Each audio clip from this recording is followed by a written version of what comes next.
ലൈഫിൽ നിങ്ങൾക്ക് ഏതെങ്കിലും ഒരു വ്യക്തിയെ കൊണ്ട് നിങ്ങളെ മിസ് ചെയ്യിപ്പിക്കണം എന്നൊരു ഫീലിംഗ് ഉണ്ടെങ്കിൽ അത് നിങ്ങൾക്ക് ചെയ്യാൻ കഴിയുന്ന കുറച്ച് ടിപ്സ് ആണ്. എസ്പെഷ്യലി നിങ്ങൾ ഒരു റിലേഷൻഷിപ്പിലാണ്, അങ്ങനെ ആ ഒരു റിലേഷൻഷിപ്പിൽ നിങ്ങൾക്ക് ഈ ഒരു കാര്യം ചെയ്യണമെന്നുണ്ടെങ്കിൽ നിങ്ങൾക്ക് ഇനി പറയാൻ പോകുന്ന ടിപ്സുകളൊക്കെ ഒന്ന് ഫോളോ ചെയ്ത് നോക്കാവുന്നതാണ്. ഓക്കെ, എന്തൊക്കെയാണ് ടിപ്സ് എന്നുള്ളത് ജസ്റ്റ് നമുക്കൊന്ന് നോക്കാം. ഒന്നാമത്തെ കാര്യം, ലൈക്ക് ചില ആളുകൾ ഉണ്ടായിരിക്കും റിലേഷൻഷിപ്പിലാണെന്നുണ്ടെങ്കിലും അവരുടെ കാര്യങ്ങൾക്ക് മാത്രം നമ്മളെ കോണ്ടാക്ട് ചെയ്യുന്ന, എന്നാൽ ഓപ്പോസിറ്റ് നിൽക്കുന്ന വ്യക്തിക്ക് യാതൊരുവിധ പ്രയോറിറ്റിയും നൽകാത്ത രീതിയിലുള്ള ഒരു പ്രവൃത്തിയുള്ള അല്ലെങ്കിൽ അങ്ങനെ സ്വഭാവമുള്ള ഏതെങ്കിലും വ്യക്തികളുണ്ടെങ്കിൽ തീർച്ചയായും അവർക്ക് നേരെ ഉപയോഗിക്കാൻ കഴിയുന്ന ഒന്നാമത്തെ ഒരു ടിപ്പാണിത്. അതായത് ആ വ്യക്തി നിങ്ങളെ വിളിച്ചില്ല അല്ലെങ്കിൽ മെസ്സേജ് ചെയ്യില്ല, നിങ്ങളെ യാതൊരുവിധ കോണ്ടാക്ടും ഇല്ലാതെ 2-3 ദിവസം മാറി നിന്നു എന്ന് വിചാരിക്കാം. സ്വാഭാവികമായി നിങ്ങൾക്ക് ആ വ്യക്തിയെ മിസ് ചെയ്യുന്നുണ്ടായിരിക്കാം, അതല്ലെങ്കിൽ എന്തുകൊണ്ടാണ് എന്നുള്ളൊരു ചോദ്യം നമ്മളിലേക്ക് വരാം. എന്നാലും ഒരു പോസിറ്റീവ് ആയിട്ടുള്ള റിലേഷൻഷിപ്പിൽ ഇങ്ങനെ ചെയ്യില്ല, കാരണം എന്തെങ്കിലും കാര്യങ്ങൾ ഉണ്ടെങ്കിലും അതൊക്കെ അപ്ഡേറ്റ് ചെയ്യാൻ മാക്സിമം ട്രൈ ചെയ്യാറുണ്ട് എല്ലാവരും. എന്നാൽ ഇങ്ങനെ ആ വ്യക്തിയിൽ നിങ്ങൾക്ക് ഒരു മിസ്സിംഗ് ഫീൽ ചെയ്യിപ്പിക്കണം എന്നുണ്ടെങ്കിൽ തിരിച്ച് ആ വ്യക്തി 1-2 ദിവസം കഴിഞ്ഞ് നിങ്ങളെ കോൺടാക്ട് ചെയ്യുന്ന സമയത്ത് ഒരിക്കലും എന്തുകൊണ്ടാണ് മെസ്സേജ് അയക്കാഞ്ഞത് അല്ലെങ്കിൽ എന്തുകൊണ്ടാണ് കോൺടാക്ട് ചെയ്യാഞ്ഞത് എന്ന രീതിയിൽ ചോദിക്കരുത്. ബിക്കോസ് നിങ്ങളത് ചോദിക്കാതെ തന്നെ പറയേണ്ട കാര്യമാണ്, എന്നാലും നിങ്ങളത് ചോദിക്കരുത്. അങ്ങനെ ചോദിക്കാതിരിക്കുന്ന സമയത്ത് അവരുടെ ഉള്ളിൽ ഒരു ക്യൂരിയോസിറ്റി വരും, എന്തുകൊണ്ടാണ് അത് ചോദിക്കാതിരിക്കുന്നത് എന്നുള്ളത്, അല്ലെങ്കിൽ വൈ എന്നുള്ളൊരു ചോദ്യം അവർ അവരോട് തന്നെ ചോദിക്കും എന്നുള്ളതാണ്. സോ ഒന്നാമതായി നിങ്ങളുടെ ആ ഒരു വാല്യൂ അല്ലെങ്കിൽ നിങ്ങളെ കുറിച്ചുള്ള ആ ഒരു ഫീലിംഗ്സ് ഓപ്പോസിറ്റ് നിൽക്കുന്ന വ്യക്തിയിൽ ഉണ്ടാക്കാൻ വേണ്ടി നിങ്ങൾക്ക് ചെയ്യാൻ കഴിയുന്ന ഒന്നാമത്തെ കാര്യമാണ് ഇത്.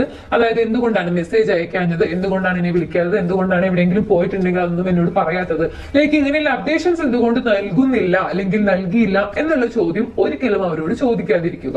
ഇനി രണ്ടാമതായി, നിങ്ങൾ ഒരിക്കലും ഒരു സംഭാഷണം തുടങ്ങുന്നതിനായി അവരുമായി കമ്മ്യൂണിക്കേറ്റ് ചെയ്യുന്നതിനായി ഒരു മുൻകൈ എടുക്കാതിരിക്കുക എന്നുള്ളതാണ്. അവർ സംസാരിക്കട്ടെ എന്നൊരു ആറ്റിറ്റ്യൂഡിൽ നിലനിൽക്കുന്ന സമയത്ത് സ്വാഭാവികമായി ആദ്യം പോയിന്റ് പറഞ്ഞ പോലെ തന്നെ അവരിൽ ഒരു ക്യൂരിയോസിറ്റി വരും, അവർ നിങ്ങളോട് സംസാരിക്കുകയും ചെയ്യും. സോ ഇതിൽ തന്നെ അവർ നിങ്ങളോട് എന്തെങ്കിലും ചോദിക്കുന്ന സമയത്ത് ഒരു പക്ഷെ 1-2 ദിവസം കഴിഞ്ഞിട്ട് വീണ്ടും നിങ്ങളടുത്ത് കമ്മ്യൂണിക്കേറ്റ് ചെയ്യാൻ വരികയാണെന്നുണ്ടെങ്കിൽ തീർച്ചയായും നിങ്ങൾക്ക് ഈ ഒരു പോയിന്റ് അപ്ലൈ ചെയ്ത് നോക്കാവുന്നതാണ്. ഒരിക്കലും കമ്മ്യൂണിക്കേഷന് വേണ്ടിയിട്ട് അവരുമായിട്ട് ഇനീസിയേഷൻ എടുക്കരുത്, നിങ്ങൾ ആദ്യം പോയിട്ട് സംസാരിക്കരുത്. ഇൻ കേസ് അവരെന്തെങ്കിലും ചോദ്യങ്ങൾ ചോദിക്കുന്ന സമയത്ത് അതിന് ഷോർട്ടായിട്ട് റിപ്ലൈ മാത്രം നൽകുക എന്നുള്ളതാണ് രണ്ടാമതായിട്ട് നിങ്ങളെ കുറിച്ചുള്ള ഒരു മിസ്സിംഗ് അവരിൽ വരുത്താൻ നിങ്ങൾക്ക് ചെയ്യാൻ കഴിയുന്ന കാര്യം.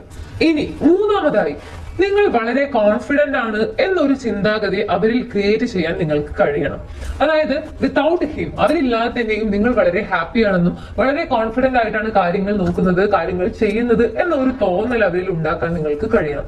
ഇത് നേരത്തെ പറഞ്ഞ ആ 2 പോയിന്റ് നിങ്ങൾ ഫോളോ ചെയ്യുകയാണെങ്കിൽ സ്വാഭാവികമായി അവർക്ക് ഉണ്ടായിക്കോളും. മാത്രമല്ല നിങ്ങൾക്ക് അവരെ മിസ് ചെയ്യുന്നുണ്ട് എന്ന രീതിയിലുള്ള മെസ്സേജുകളൊന്നും അവർക്ക് നൽകാതിരിക്കുക. അങ്ങനെ ഒരു മെസ്സേജ് പാസ് ചെയ്യുമ്പോഴാണ് ഈ ഒരു കാര്യത്തിന് ഇടിവ് തട്ടുക. അതായത് നിങ്ങൾ കോൺഫിഡന്റ് അല്ല, അല്ലെങ്കിൽ അവരില്ലാത്ത ഒരു സമയത്ത് നിങ്ങൾ വളരെ മിസ്സിംഗ് ഫീൽ ചെയ്യുന്നുണ്ട് എന്നുള്ളൊരു നെഗറ്റീവ് മെസ്സേജ് അല്ലെങ്കിൽ അങ്ങനെ ഒരു മെസ്സേജ് ആണ് അവർക്ക് പോവുക. നെഗറ്റീവ് മെസ്സേജ് അല്ല, അങ്ങനെ ഒരു മെസ്സേജ് അവർക്ക് പോകും. സോ അത് നിങ്ങൾ ആഗ്രഹിക്കുന്നില്ല എന്നുണ്ടെങ്കിൽ ഈ പറയുന്ന പോയിന്റ് ആണ് നിങ്ങൾ ശ്രദ്ധിക്കേണ്ടത്. അതായത് വളരെ കോൺഫിഡന്റ് ആയിട്ട് നിങ്ങളുടെ കാര്യങ്ങളൊക്കെ നോക്കി വളരെ ബോൾഡ് ആയിട്ട് മുന്നോട്ട് പോകുന്നുണ്ട് എന്നുള്ളത് ആ വ്യക്തിക്ക് മനസ്സിലാകണം എന്നുള്ളതാണ്. ഇതിനായി നമുക്ക് പല കാര്യങ്ങളും ചെയ്യാൻ കഴിയും. നമ്മുടെ ലൈഫിനെ ജസ്റ്റ് ഒന്ന് ഒരു ബിസി ഷെഡ്യൂൾ ആക്കി മാറ്റി കഴിഞ്ഞാൽ മതി. ഉദാഹരണത്തിന് നമുക്ക് ഇഷ്ടപ്പെട്ട ഒരുപാട് കാര്യങ്ങൾ ഉണ്ടായിരിക്കും, ആ കാര്യങ്ങളിലൊക്കെ കൂടുതലായിട്ട് എൻഗേജ്ഡ് ആവുക, അതുപോലെ തന്നെ പുറത്ത് ഫ്രണ്ട്സുമായിട്ട് പോവുക, ഫാമിലി മെമ്പേഴ്സുമായിട്ട് പോവുക, എന്തെങ്കിലും പഠിക്കാനുണ്ടെങ്കിൽ പഠനത്തിൽ ഏർപ്പെടുക, അതല്ലെങ്കിൽ വർക്കിൽ ഏർപ്പെടാനുണ്ടെങ്കിൽ അത് ചെയ്യുക. ലൈക്ക് ഇങ്ങനെ ഒരു ബിസി ഷെഡ്യൂൾ ആക്കി കഴിഞ്ഞാൽ തീർച്ചയായും നമുക്ക് എന്തെങ്കിലും ഒരു കാര്യം ചെയ്യാനുണ്ടെന്നും നമ്മൾ മറ്റു പല കാര്യങ്ങളിൽ നിന്നും ആ ഒരു ചിന്തകളിൽ നിന്നും നമ്മുടെ ആ ഒരു തോട്ടിനെ ബാക്കിലോട്ട് എടുത്ത് മറ്റൊരു കാര്യത്തിലേക്ക് ആ ഒരു തോട്ട് കൊടുക്കാനുള്ള സാധ്യത കൂടുതലാണ്.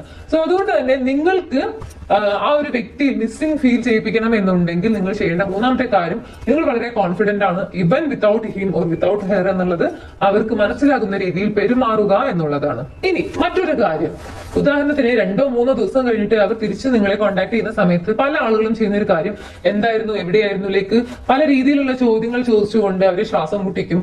അത് മാത്രമല്ല ഒരു പരാതി പറയുന്ന പോലെയോ അല്ലെങ്കിൽ വളരെയധികം ഒരു പിണങ്ങുന്ന രീതിയിലൊക്കെ സംസാരിക്കും. മാത്രമല്ല അതുവരെ അവരുടെ ലൈഫിൽ സംഭവിച്ച കാര്യങ്ങളൊക്കെ 1 by 1 ആയിട്ട് പറയും എന്നുള്ളതാണ്. എന്നാൽ ഒരിക്കലും ഇങ്ങനെ ചെയ്യാൻ പാടില്ല.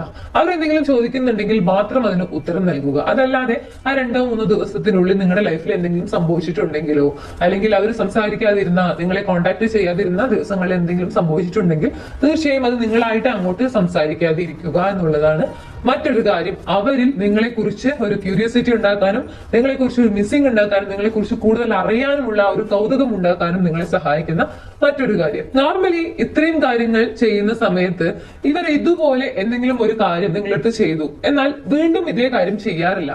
ലൈക്ക് ഇപ്പൊ 1-2 ദിവസം നിങ്ങൾ നിങ്ങളടുത്ത് സംസാരിക്കാതിരുന്നു, നിങ്ങളടുത്ത് കോൺടാക്ട് ചെയ്യാതിരുന്നു.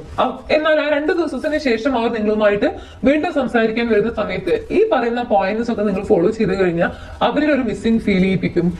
അത് മാത്രമല്ല, നിങ്ങളടുത്ത് എന്തൊക്കെയാണ് കാര്യങ്ങൾ എന്നുള്ളത് ചോദിച്ച് മനസ്സിലാക്കാനുള്ള ഒരു ടെൻഡൻസിയും ഉണ്ടാകും. ഇതേ കാര്യം പിന്നീട് അവർ ഒരിക്കലും ചെയ്യാറില്ല. എന്നാൽ ജെന്യൂൻ അല്ലാത്ത അല്ലെങ്കിൽ ഒരു ടൈം പാസ് ഒക്കെ ആയിട്ട് പ്രണയിക്കുന്ന അല്ലെങ്കിൽ സ്നേഹിക്കുന്ന വ്യക്തികൾ വീണ്ടും വീണ്ടും അവരുടെ കാര്യങ്ങൾക്ക് മാത്രമായിട്ട് നമ്മളെ കോൺടാക്ട് ചെയ്യാനുള്ള സാധ്യത കൂടുതലാണ്. സോ നിങ്ങൾ ഇങ്ങനെ ഒരു പോയിന്റ് അല്ലെങ്കിൽ ഇങ്ങനെയുള്ള കാര്യങ്ങൾ ഫോളോ ചെയ്യുന്ന സമയത്ത് ആ വ്യക്തി ജെന്യൂൻ ആണോ അല്ലയോ എന്നുള്ളത് കൂടി നമ്മൾ മനസ്സിലാക്കേണ്ട, ഐഡന്റിഫൈ ചെയ്യേണ്ടത് കാര്യമാണ്.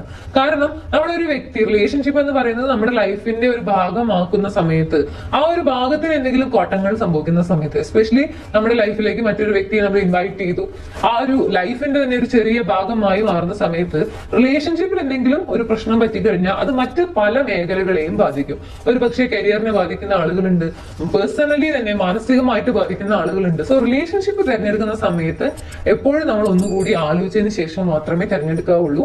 ഇങ്ങനെയുള്ള ടോക്സിക് ആയിട്ടുള്ള ആളുകളുമായിട്ടുള്ള ഒരു റിലേഷൻഷിപ്പിലാണ് നിങ്ങൾ എന്നുണ്ടെങ്കിൽ അത് പെട്ടെന്ന് തന്നെ മാറാനും ട്രൈ ചെയ്യുന്നത് ഏറ്റവും നല്ലതായിരിക്കും.